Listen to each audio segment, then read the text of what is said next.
Thanks for joining for the first episode of season 2 here. We have Kirsten Hathaway.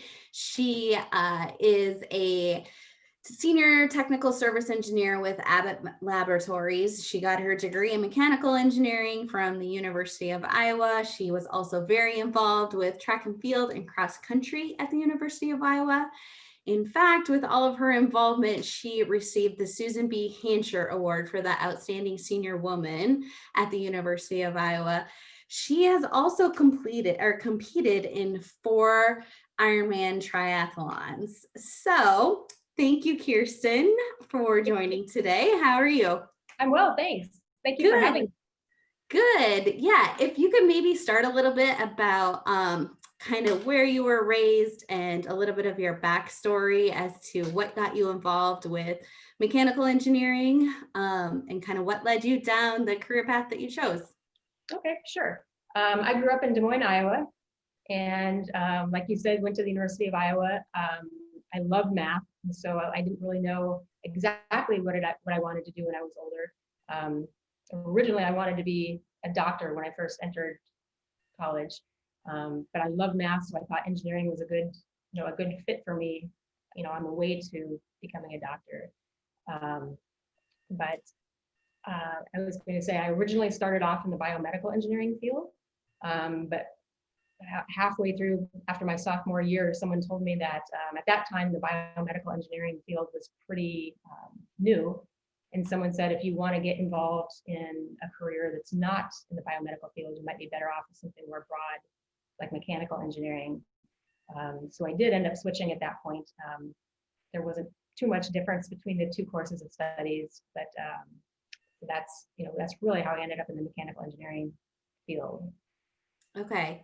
So that would be interesting to know how much the biomedical engineering program has changed over the years, and to see how much, like, if they're still very much the same, or if that mechanical engineering, if they have diverged a little bit over the time with with new advancements and stuff. But that's interesting that then with your career path, you kind of led into the biomedical side of things. Right. Yeah, I think I would have been fine had I stayed where I was, but I was young. I didn't really know what I wanted to do, but I did end up going into the biomedical field. I did ditch the plans to become a doctor, but I thought it was kind of the best of both worlds to work in the biomedical field. I got to have my hand in the medical side of things while still using my engineering degree. So, yeah. Sure. Can you describe a little bit of kind of what that function is, and kind of what you do in that position of a biomedical engineer, and kind of what service you provided with that? Sure. So I work for Abbott, and for many years we were St. Jude Medical until Abbott acquired us in 2017. But I worked for the cardiac pacemaker and defibrillator division, and I did for the majority of my career, I've done technical support for cardiac pacemakers and defibrillators. And that is kind of a lightning rod position for the company. Most of it is phone-based. There is quite a bit of email correspondence now too, but basically involves answering the phone, not knowing who's going to be on the other end. It could be a patient, it could be a clinician, it could be one of our technical reps, could be a physician in the middle of surgery having problems and needs tech support. So when you answer the phone, you really don't know what you're going to get. You don't know what the level of understanding of the caller is. Some people know a lot about what they're talking about. Other people have, no clue, and they're looking for help. So it's really interesting though, because it's every call is different, and you're dealing with a lot of different types of people in a lot of different situations. So I've really enjoyed that because it really keeps you on your toes. Yeah, I would guess you have to think on the fly all the time, because you, like you said, like you don't know what call's coming in, and it's not like, I think we need to kind of focus on that a little bit. Like, it's not like a cell phone customer service. Like you said, it could be a physician, a surgeon doing heart surgery that needs immediate help. You never know. So I think that's so intriguing and so important. Like, what an important job. And you're able to do it from home too, right? Right. I was one of the first people that they allowed to work from home back when it wasn't such a normal thing like it is now. And so but it's been great. I really enjoy the position, just because it never gets fail. Yeah. And it's helping people. I really enjoy helping people too. So Yeah. Do you think it's got like, do you think it gets easier with time once your experience grows? Does the stress level go down with like not knowing what's going to come in, or is that intensity always there? um, it definitely gets easier because, you know, a lot of the calls are repetitious. You kind of know what to expect, different personalities, different people that call in, different situations. However, there always are new things that pop up, or anytime you're helping someone in the middle of a surgery, there's always some pressure to that because you have to get it right and you have to get it right now. So Sure. Sure. So how long have you been doing this? so this role I started in 2001. So Okay. Okay. wow. Okay. Okay. So then let's move into a little bit. So I think you contracted Lyme disease how many years ago? First started showing noticeable symptoms after the Des Moines Half Marathon at the end of 2013. 2013. So 7 years. Yep. Okay. So how has that affected your work and really like your day-to-day life? That's a big question. So before contracting Lyme disease, I didn't know much about it. Just the fact that, you know, you might get a bullseye rash, you take some antibiotics, you're fine. I had no idea the depth and the scope of what the disease can do, especially if you don't catch it right away. Um, and so I also didn't know that it can lay dormant. So you can be bitten by a tick. The bacterial spirochetes can be transmitted, but your immune system keeps it in check.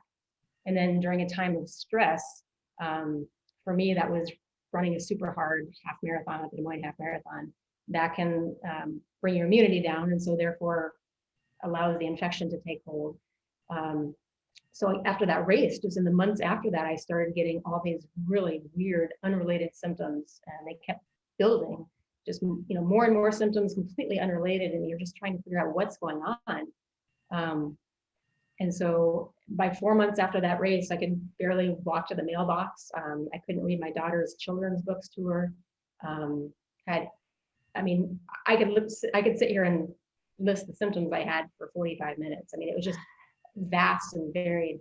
The nervous system really is a wide place, I guess. So anyway, I didn't get diagnosed finally until end of May of 2014. And then even then, once it's gotten into your central nervous system like that, there really is no set treatment. It's just, you know, one size fits all. It's very difficult to treat and eradicate. And so it's been a battle since then. So how has it affected my life? It pretty much has turned it upside down in a lot of ways. It got bad enough to the point where I've been on medical leave for the past 2.5 years, not just because of the physical symptoms, because of the cognitive symptoms. To go from being so sharp to, you know, having your cognitive function basically just shut off, to the point where paying bills is difficult. It's been extremely challenging, and it's just something that I think that a lot of people, like I was, you hear about Lyme disease, you have no idea how bad it can get until you've experienced it. I can't imagine the patience that's required for that too. Because one, like your career, in order to have that career, you have to be extremely bright and you have to think on the fly, and you rely on your memory so much. So that, and also being, I mean, really like a collegiate level athlete, and then not, you know, having pain and, you know, difficult just walking. I can't imagine the patience that it takes. To deal with that. And I think patience is something that you have to learn. I mean, when something like this happens, you have no choice, because what else can you do? Patience and faith, you learn both of those real quickly. Empathy as well, because you realize there's a lot of people dealing with a lot of things that you may not know. But yeah, it's basically just, like I said, it kind of turned my world upside down, because everything that has defined you as you. I was always an athlete. I had my job. I was a mom, and pretty soon all of those things are stripped away, and you're kind of left with, well, you know, who am I? And I'm, you know, very sick at that. It's not just I'm, you know, someone without those things. I'm a sick person without the things that made me me. Right. So that was really eye-opening. So have you found anything recently that, like, have there been any breakthroughs or anything as far as like advancements towards health again? Yeah, I finally found something that's working. I was on high-strength antibiotics, a course of rotating antibiotics for nearly 4 years. That didn't take care of it. I tried homeopathic solutions, herbal solutions. None of that really did anything for me. The antibiotics did help, but certainly didn't eradicate the infection. I've seen Lyme doctors, Lyme specialists in Missouri, in California, in Arizona. And so it's a very time-consuming and costly process too, when you're just kind of chasing your health.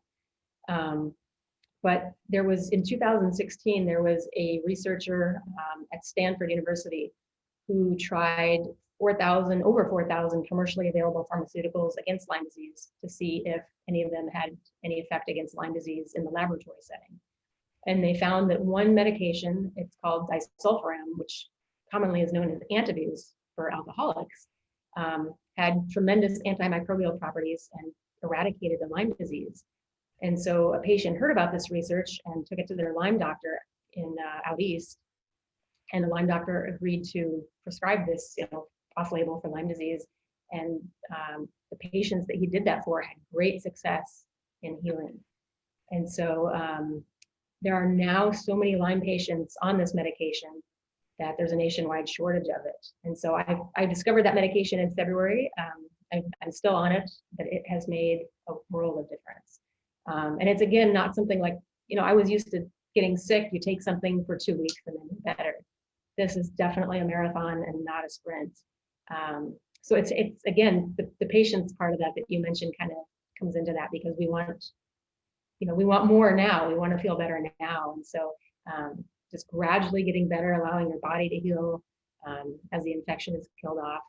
It certainly has taken quite a long time, but I'm in much, much better shape and mentally and physically than I was a year ago. That's so good to hear. I mean, dealing with it for 7 years, like I can't even imagine what that's like. And even that doctor that found, this drug, this specific drug that works, you said he tried 4,000 different things. So just going through that, and like how awesome that you found someone that has, did all of that research to know. Otherwise you would be the one going through testing all of them still too. So right. And it's a drug that, like, you wouldn't even think has this type of effect. When you tell people what you're on, because that's usually something that, people that are drinking and trying to stop drinking take. And so you wouldn't make that connection that it could possibly help something so different. No. So I know it's probably hard to say, but what's your prognosis now? I don't know exactly. The problem is when you've been sick for so long and everything has changed, like you don't even know what normal is anymore. If that makes any sense. Especially as you're going through the aging process, what would I normally be feeling like at this point? I don't know for sure, but I think that prognosis is pretty good. I still have some muscle damage and things like that I think is going to be permanent. But again, the body has a tremendous ability to heal itself too. So I think a lot of the stuff that I'm experiencing is gradually diminishing, and hopefully will go away completely. So have you been able to do any of the things that you used to enjoy doing, any of your hobbies, like going for walks leisurely and not having pain? Like, have you been able to reintroduce any of those hobbies? I have been, because for me, the thing that I love is, running and triathlons. I've always loved competing in those type of events. And so, to be at the point where I couldn't even walk to the mailbox box, or for a while, it was difficult to even hold my head up throughout the day. To go from those kinds of things to being so diminished was so hard. But I have been able to resume running. I've signed up for the Des Moines Half Ironman triathlon next spring, or next summer, I should say. And so it's wonderful to be able to do that again. My physical healing has been a little bit ahead of my cognitive healing, but that's coming along too now. So I love it. I'm very excited to be able to do that again. Well, that's so awesome, and I can't help but think, like, to see that hope and that, like, to see that progress, like, that's gotta help with the recovery too, right? Like, when you have that hope of like, "Oh, it's getting better," and then, it seems like that would be a snowball effect in the correct like, in the positive direction. Right. And even just, for me, races are always something to look forward to. And when I was so sick, um, not only do you feel absolutely horrible, but you have nothing to look forward to because there's nothing, you're so sick, you can't plan anything, you can't do anything. And when there's not a lot to look forward to, it puts you in a really tough spot. And now I have things to look forward to again, goals, things like that. And so I'm really excited about that. That's what I was gonna ask you, if you by nature, if you're a goal setter, like, I would I meant, but, like, are you naturally a goal setter and, reaching towards those achievements are, something that fuels you? Is that a natural?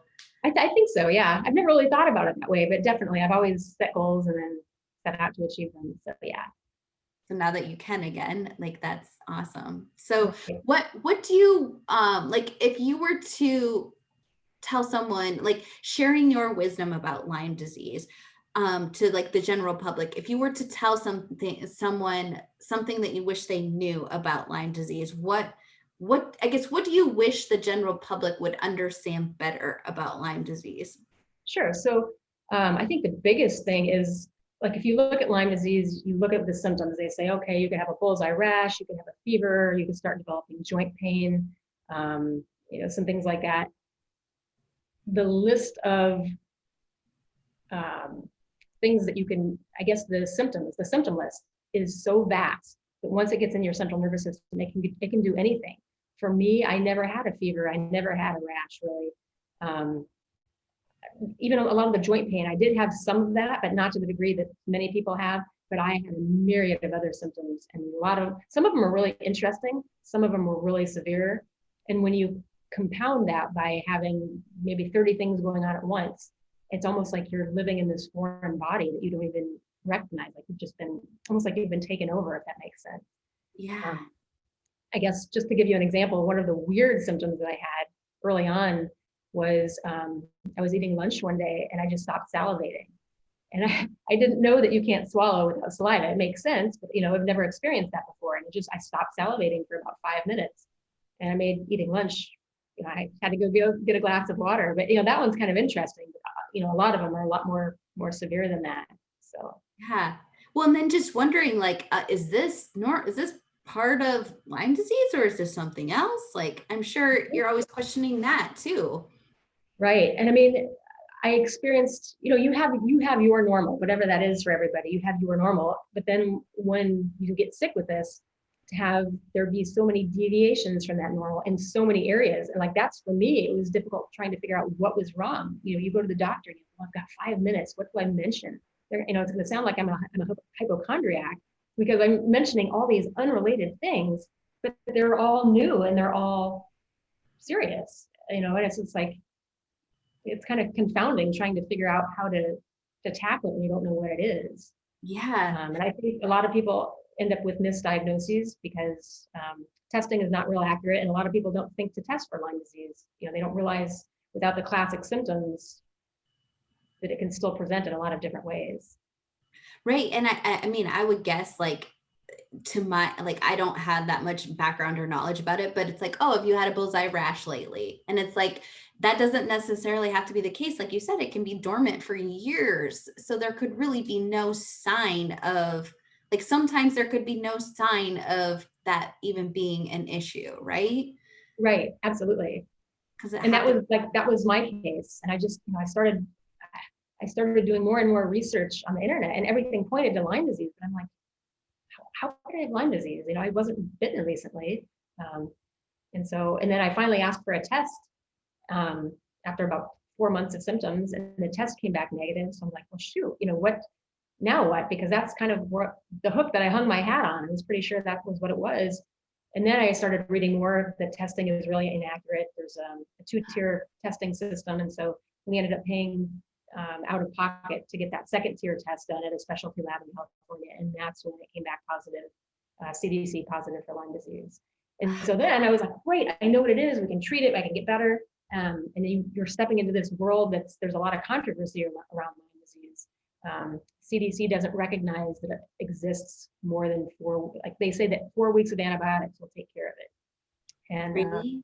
as many Lyme disease patients know, that is not the case. And more evidence is also showing that it survives much longer than a 4-week course of antibiotics. So is the CDC doing anything to further their research on that? I'm not sure. There are over 300,000 new Lyme disease cases every year, and so it's a big issue. If you catch it early, you're okay, most likely. But I don't know. I think that they're behind on this. I think so many people are being impacted, especially in the places where it's endemic, the East Coast, for one. Okay. But I think that more and more independent research studies are starting to show this type of thing. Sure. So I think the tides will turn eventually, but for the people that are affected now, that doesn't help them. So I think definitely it needs more research, more attention. Yeah. Well, and then that probably affects like what's covered by insurance and all that stuff too, right? Because absolutely, Lyme disease patients end up paying a lot out of pocket for that reason. Man, that's frustrating. So yeah, it is. So you're kind of battling on multiple fronts. You're battling on a medical system that doesn't necessarily recognize a lot about the Lyme disease, except for Lyme specialists certainly do, but the general establishment doesn't. And then you're just focusing on getting well too, as far as your own health, but having to worry about the financial side of that. Yeah. So are there, like, as far as specialists, are there Lyme specialists in Iowa, or do you have to travel a lot for specialty care too? You really have to travel for the most part, because in Iowa, up until 2 years ago, if you prescribed antibiotics longer than that 28 days, you could lose your medical license. And granted, antibiotics aren't the only treatment, but for the most part, they call them Lyme literate, like so LLMD, Lyme literate doctors. They're pretty much outside of Iowa. There's getting to be some more people in Iowa, I think, that are starting to treat, but for the most part, some of the big, at least the big names, they're outside of Iowa. Sure. Okay, so this might go without saying, but what are you passionate about? So, I mean, my big thing is athletics, like triathlons, running races, road races. That's always been the thing that I've loved. But to tag on to what we were just talking about now, I think sometimes things choose you, you don't choose them. I'm definitely very interested in raising awareness for Lyme disease, because there are so many people suffering, without a lot of help. Their families don't believe them, some of them, financially they're struggling, and on top of all the things it's doing to their health. So that's become something that I'm very passionate about, is, just trying to educate people, some of the things that it can do. And a lot of it, I never would have believed had I not gone through it. Like had someone told me this, I kind of would have brushed it off. I'm like, oh, just toughen up a little bit, But So I have a whole different viewpoint. I'm sorry, what's that? What can we do as the general public, like as a general, like what can we do to help? I think the biggest thing is just awareness. That it's so much more than a bullseye rash and antibiotics. I mean, it's just, it's in joint pain. It's so much more than that for a lot of people. I think awareness and just realizing that, a lot of people, and I've realized this too, because I think a lot of Lyme patients also are misdiagnosed, from what I understand, with things like fibromyalgia. Even MS can have very similar symptoms. Okay. And so I realized that when you have a lot of these so-called invisible illnesses, you complain about things, but if you don't have something visible, like your arm is not broken or something, people don't believe how bad some of these things are. And so I think that's it too, is just having empathy for people that are suffering. I think, and you mentioned that at the very beginning, right? Like that's something that you have gained through this whole process, is empathy for others, but it's important for everyone to have empathy. Right. even it, yeah, like to have empathy for other people. I think that's an important thing for everyone. So that's a good thing to mention too, I think. So Yeah. yeah. Okay. So what has been like a major risk that you have had to take to get to where you are now? I'm not sure if I've had a major risk or, a big thing that I've done or a chance that I've taken. I think it's more for me, it's been more of a series of smaller or calculated risks, changing, I should say, setting goals, going after them. So I don't think I have something that's big. The only thing that I can say though is that usually when you set your life up, you set it up and you learn and you're kind of going along this course. You're getting more comfortable in your career, you're this and that. And so for me, I guess, kind of like having my life turned upside down, I almost feel like I'm starting from scratch again, which is a really weird place to be when you've, had all these years of experience in something and being a person who is a certain way, had your career go smoothly. So that's really, it's not a risk. And I guess that's not really answering your question. It's not a risk I've taken, but I definitely feel like I've just kind of taken this huge leap and I'm starting over. I mean, I feel very blessed. I feel like I'm getting a second chance at life again, but it is in some respects like kind of like starting over. Sure. Yeah. Well, and I think like I see all of your like pursuit of treatment for Lyme disease. Like there's a lot of risks that you've taken there too. Just to, you don't know if it's going to be the right treatment or not, and there's side effects and everything. I mean, there's a lot of risks with that too. So That's very true because even like taking antibiotics for that long, I mean, there are side effects for sure to being on high strength antibiotics for a long time. So you're absolutely right. You're just kind of having to put faith in something that you hope will work. right. It doesn't always pan out that way, but So there's the risks of like the risk that you intended on taking since you were a little girl, probably, right? The career side of things, and like, okay, we're going to set this goal and keep going and take these little calculated risks. But then there's all of these like unexpected risks that you've had to take too. right. Yep. That's a good way to put it. And I think all of it makes you so much more of just like so much more interesting and so much more resilient as a human being too, because you've had to go through all these unexpected things. Yeah, I was gonna say this is the first big setback I've ever had in my life. And, it's interesting when you're knocked down that low, you really find out who you are and what you're made of in a lot of respects. I've had smaller setbacks throughout my life, like we all do, but this Sure. has been one that I've really had to dig deep into who I am, what makes me tick, what motivates me, all of Yeah. those questions. Yeah. I can only imagine. So who is somebody that inspires you? So I guess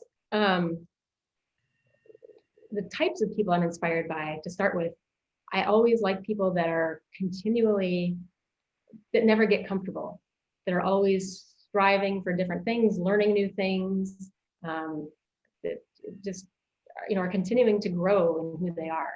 I think that's very admirable. And on the flip side of that, I've always been really intrigued by older athletes. Like when I did the Ironman in Hawaii back when I was in my 20s, I thought, it's one thing to look at the pros who are the leaders in the race, who are just amazing. And most of us could never touch that kind of athletic ability. But when you looked at the age group athletes, the older people, these people in their 60s, 70s, some of them even 80s now, that are doing these type of events.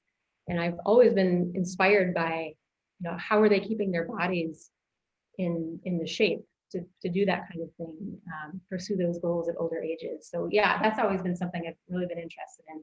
In one in particular, sister, her name is Sister Madonna Booter, and Okay. she is a nun.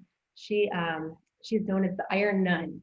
She's from Washington State, and she does Ironman triathlons and other triathlons as well. But she didn't get into it until her 50s, and she is just this amazing person. I got the chance to meet her at the Hy-Vee Triathlon in 2011 here in Des Moines, and she is now, I think she's 89 now, and I think she finally had to give up Ironmans like maybe 2 years ago. But I know how hard those races were when I was 24, 25 years old. I Right. can't imagine doing those in my 80s. And so I've always found her tremendously inspiring. I kind of always want to be like her when I get older. So. Sure. Yeah. No, like when you're talking, I feel like so going through this for the last 7 years with Lyme disease, I feel like you've always been the same person on the inside, but you've had this like weighted blanket on you and you've still been able, it's almost like training, right? So it's like mental training where you've had like all of this weight on you, just from all of the complications of the disease, but you've still powered through. And now as that weight comes off a little bit by a little bit, the weight being all the complications of the disease, I can only imagine that you're going to be like amazing, like next year when you do this half marathon and in all of your athletic endeavors as they come up, just because you've been so trained mentally to power through and be resilient. And I can't help but think that that's going to like catapult you into great places. So I sure hope so. It's definitely given me a far different perspective. And I think you touched on a point that I think is important. Um, the past couple of years have been so difficult in many ways, some that I can't even describe. But I think that all of the training and racing I did, like the long distance training, like the Ironman type stuff, where you learn to suffer for hours and hours on end. I think that helped. Obviously, but the only thing with the race, there's a finish line. You're going to be done with that suffering at a certain point. With this, it was like every day, it was like, is there ever going to be an end to this? But I do think the athletic training and mindset did help with that, because you learn to deal with a lot of suffering and just endure, really. yeah. But yeah, as far as coming out the other side of that now, I've changed my mindset. Like sometimes, the alarm goes off early and you've got to get up and I have to do this. I've changed my thinking to not from, I have to do this. I get to do this. Mm-hmm. I get to do this again, even if it's going to work. And that's how you look at things makes a big difference, I think. Yeah. I think that's a mindset that everyone should take away. Right. And granted, there still are times where it's like, oh, but for the most part, I've really looked at things like, I couldn't do this before. It's something that I just took for granted for a long time, and I can do it again. So I get to do it. I love that. I love that. So where can people learn more about Lyme disease? Where is a good resource? And I can put it up when I post the video, I can put it up in text form too. But just if you want to rattle off a site or a resource that would be good for people to learn more. Sure. It's been a while since I've looked at them, but the two that come to mind, one is the Texas Lyme Alliance. Okay. They have some good information. Also, ILADS, ILADS.org. Okay. And they also have quite a bit of good information on their website. CDC's has, kind of the standard, like the things that we went over earlier, that doesn't necessarily describe my experience or that of many other Lyme patients. So, maybe in some cases that's what people experience, but a lot of people, have things far beyond what is listed on their website. So. Sure. Okay. All right. Well, thanks, Kiersten, for joining today. This has been very informative. You are an inspiration. You are going to do amazing things, I know. And I really appreciate you coming and talking today. For sure. Thank you very much for having me. I really appreciate it. Awesome.